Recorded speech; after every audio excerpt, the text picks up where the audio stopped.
అందరికీ నమస్కారం అండి. చాలా సంతోషం. పుట్టిన ప్రతి మనిషి ఏదో ఒక రోజున చనిపోక తప్పదు. అయితే కొంతమంది బతికొండగానే చచ్చిపోయిన వాళ్ళ కింద లెక్క, మరికొంతమంది చనిపోయినా కూడా ఎప్పటికీ వాళ్ళు బ్రతికే ఉంటారు. అలాంటి వాళ్ళల్లో శ్రీ విశ్వనాథ్ గారు ఒకరు. తెలుగు చలనచిత్ర పరిశ్రమే కాదు, భారతీయ చలనచిత్ర పరిశ్రమే కాదు, ప్రపంచ దేశాల్లో కూడా తెలుగు సినిమా ఖ్యాతిని పెంచిన వ్యక్తుల్లో శ్రీ విశ్వనాథ్ గారు ఒకరు. ముఖ్యంగా మన సంస్కృతిని, మన సాంప్రదాయాల్ని, మన కట్టుబాట్లను, మన సంగీతాన్ని, మన నాట్యాన్ని చాటి చెప్పినటువంటి వ్యక్తి శ్రీ విశ్వనాథ్ గారు. ఓ టైంలో చాలా యాక్షన్ ఫిలిమ్స్, జేమ్స్ బాండ్ సినిమాలు, లేకపోతే కుటుంబ కథా చిత్రాలు, జానపద చిత్రాలు వస్తున్న రోజుల్లో ఆయన శంకరాభరణం అనే సంగీతం మీద ఒక సినిమా తీస్తున్నారట. ఒక రిటైర్డ్ ఐఏఎస్ గారి హీరో అంట. చాలా డ్యాన్సులు కార్యక్రమాలు చేసే ఒక డ్యాన్సర్ మంజు భార్గవ్ గారి హీరోయిన్ అట. మొత్తం అంతా కర్ణాటక సంగీతం మీద సినిమా అంటారంటే అందరం కూడా, ఇండస్ట్రీ మొత్తం కూడా ఈ సినిమా ఏం సక్సెస్ అవుతుంది అని అందరూ కూడా అనుమానపడ్డారు. అలా అనుమానంలో పడ్డ వాళ్ళలో నేను కూడా ఒకటి. అయితే ఆ సినిమా రిలీజ్ అయిన తర్వాత, ఆ సినిమా చూసిన తర్వాత అది ఎంత గొప్ప చిత్రమో, ఎంత గొప్ప సంగీతమో కూడా అందరికీ అర్థమైంది. పండితుల మెచ్చుకునేదే సంగీతం కాదు, పండితులు మెచ్చుకునేదే కవిత్వం కాదు, పామరుడు కూడా మెచ్చుకునేదే నిజమైన సంగీతం. అలాంటిది శంకరాభరణంలోని పాటలన్నీ కూడా పామరులు కూడా, రోడ్డు పక్కన బడ్డీ కొట్లు పెట్టుకునే వాళ్ళ దగ్గర నుంచి మరి పూరీలు, పిడతకాని పప్పులు అమ్మే వాళ్ళందరూ కూడా పక్కన ఒక టేప్ రికార్డర్ పెట్టుకొని శంకరాభరణం పాటలు వింటూ వాళ్ళు చేసేవారంటే ఆ సంగీతం ఎంత అట్టడుగు వరకు వెళ్ళిందో మనకు అర్థమవుతుంది. అలాంటి సంగీతం ఎప్పటికీ కూడా బతికుంటుంది. అలాంటిది ఆ సంగీతానికి, సాహిత్యానికి మరి పెద్దపీట వేసిన వ్యక్తి విశ్వనాథ్ గారు.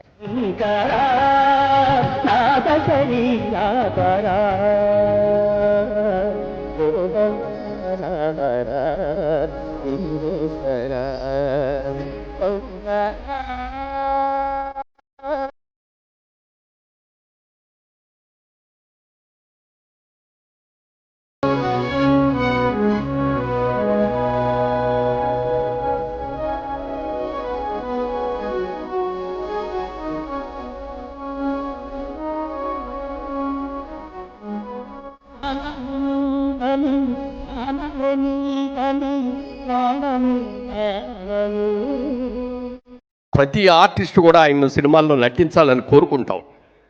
అలాగే నాకు కూడా చాలా కోరుకునేది విశ్వనాథ్ గారి సినిమాల్లో నటించాలని. ఒకసారి అనుకోకుండా అలాంటి అవకాశం నాకు వచ్చింది. నన్ను కేఆర్ విజయ్ గారు, నేను హీరోయిన్లుగా ఎల్డర్లీ క్యారెక్టర్స్ మావి, దాంట్లో ఒక ముఖ్యమైన పాత్రలో నన్ను బుక్ చేసుకున్నారు. చాలా సంతోషపడ్డా. కానీ ఇంకొక వారం రోజుల్లో షూటింగ్ జరగబోతోంది అనుకున్న టైంలో ఆయన ఫోన్ చేసి, మురళీమోహన్ గారు వెరీ సారీ అండి, ఈ సినిమా డ్రాప్ చేయాల్సి వస్తుంది, జయసుధ గారు ఇదే సబ్జెక్ట్తో తీస్తున్నారు, ఆవిడ పూర్తిగా సినిమా కూడా వచ్చింది, మనం కాంపిటీషన్కి వెళ్ళటం అనేది మంచిది కాదు, అందుకని డ్రాప్ చేస్తున్నామండి అని. సార్ మీ దగ్గర నుంచి రాక అవకాశం వచ్చిందంటే ఇలా అయిపోయింది ఏమిటండి అన్నారు. నేను ఇంకో దాంట్లో మంచి అవకాశం ఇస్తాను అని చెప్పి సూత్రధారుల సినిమాలో, అందులో ఒక గంగిరెద్దు వాళ్ళు, నాగేశ్వరరావు గారు, నేను బావబర్ధలుగా, ఒకళ్ళు సన్నాయి, ఒకళ్ళు డోలు, గంగిరెద్దు వాళ్ళ వేషం ఇచ్చారు. అది నిజంగా అది ఎంత మంచి వేషం అయిందో, ఇప్పటికే ఎక్కడికి వెళ్ళినా సూత్రధారులో మీ వేషం అండి అంటూ ఉంటారు. మా భానుచంద్రే అందులో హీరో, కలెక్టర్ వేషం వేశాడు, బ్రహ్మాండమైన వేషం. మరి అలాంటి సినిమా ఎన్నో సినిమాలు చేశారు ఆయన.